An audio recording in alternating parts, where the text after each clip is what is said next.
Subukan mo. Subukan mo kung saktan sa harapan ng mga anak mo. Wala akong paki! Kapag ako pumaldo, aalis talaga ako sa bahay na to. Aling Belinda, pa-cash in nga ako. Araw-araw ka na lang cash in Pero ang utang nyo, hindi nyo pa rin binabayaran. Tsaka na po yan, Aling Belinda, kung pumaldo ako dito sa laro na to. Diyos ko, Karding.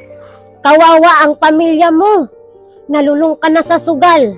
Mami, may trabaho daw sa kabilang barangay, sabi ng kaibigan ko, at isama niya daw ako. Kaya mo ba ang ganyang trabaho?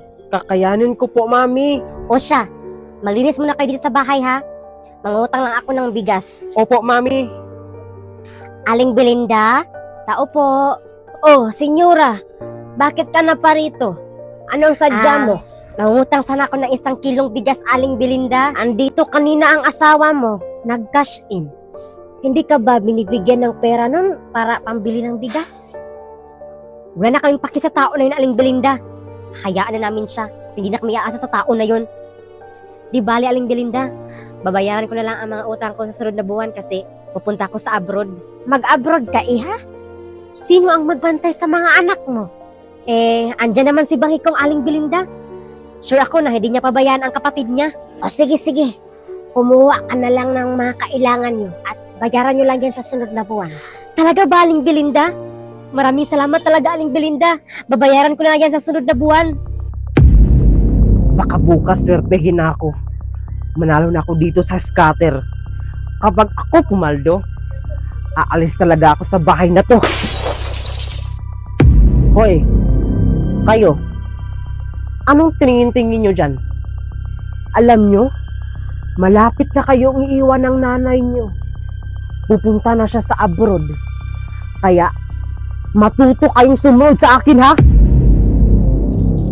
Mami, totoo bang pupunta ka sa abroad? Iiwan mo kami ni Moana? Anak, hindi. Pupunta lang ako sa abroad para may pira tayo at para makapag-aral din kayo ni Moana. Mami, wag mo po kaming iwan. Anak, huwag kayong mag-alala.